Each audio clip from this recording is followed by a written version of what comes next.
Well, I believe that more people will come out to vote.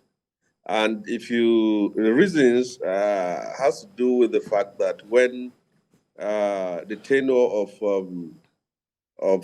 a governor has come to an end, there is that possibility of people now seeing that as an opportunity for them to come and re-elect a new governor in the states and a new set of legislature. And for the fact that this presidential debate, this presidential campaign has been one in which the incumbent is not contested, uh, is challenging, and everyone is so excited. And for example, the four uh, presidential candidates, Atiku, Aswaju, Peter Obi, and Kwankwaso, are people whom the electorates are so passionate about. And I believe that they are prepared to come out en masse. And I believe this will have the highest voter turnout in terms of especially the presidential election, because the presidential election is one which people are more looking up to because it will determine what will come after the gubernatorial and state assembly election. Because whoever wins the presidency, there is that effect of people gravitating towards the side, and it will certainly affect subsequent elections. So I am very much confident that there will be more people out to vote in the 2020 election than at any time in the history of Nigeria. All right, let's get down to some principal factors that determine how Kaduna voters vote. There's this considerably sharp division in ethnic and religious lines. And there's also the very important role it has come to play in the Kaduna politics. Recently, the state governor has been talking about taking religion away from politics. But I just want to hear from you how you think these factors have played out in the past, let's say, 10 years or 15 years. Would you say that ethnicity and religion is playing minimal role, or it has even gotten worse in the past 10 years? Well, you see, in a country that works, where leaders have committed and dedicated themselves to serving people, I think religion should not have been an issue. If our leaders have emphasized on building roads, hospitals, schools, and have proven over the years that it does not matter the religion of a leader, but what matters most is where the competence, the intellect, the vision, and the sacrifice of that leaders to his people. I think we couldn't have reached a point where we'll be talking of where a leader comes from, what is his religious background or ethnic identity.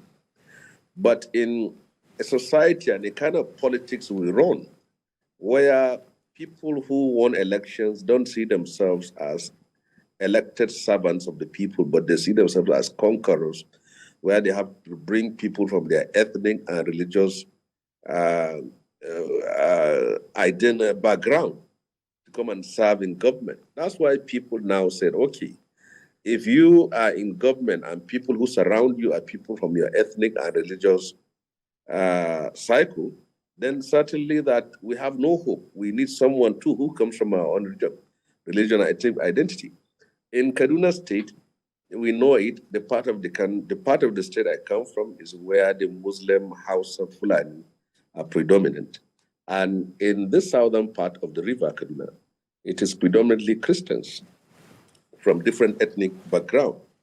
So we have over 4 decades suffered ethno-religious problems, and those who have been in the position of authority have not ruled with justice, with fairness, and with equity to have reached a point where we say religion doesn't matter. It is as if the state is being run like the way apartheid in South Africa. So people in southern Kaduna, you can compare the level of development in the north than the other southern part of the country. Even on the matter of insecurity today, the bandits, the strategy of the bandits in the southern part is different from the one in the northern part of the state. The terrorists, I mean. So there is no way you can have an organogram of leadership without giving consideration to the religious sensitivity of people of that part of the state. And the people of that side are basically Christians. There is a need for any equation, any setup, any structure that is made in the state should take consideration and cognizance of that fact. If you don't respect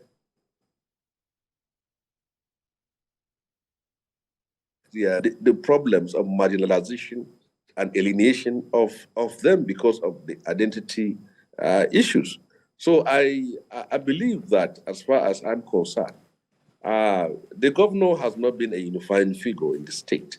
He has not been the one that has carried everyone along in the way the state is being run. So that is why the voting patterns differs. The way the people of Southern Kaduna vote, the party they vote, the people they vote are different from those the one in Northern Kaduna votes. And unless you reach a point where you have a leader who will treat everyone with justice, equity, and fairness, then we can now say religion does not. But it is all the problem of leaders who have not shown the people that they are unifiers. They are ones who will treat everyone just equally and with fairness. So it is a fact that we have to at least respect this for now. But in the future, I believe these issues can be addressed.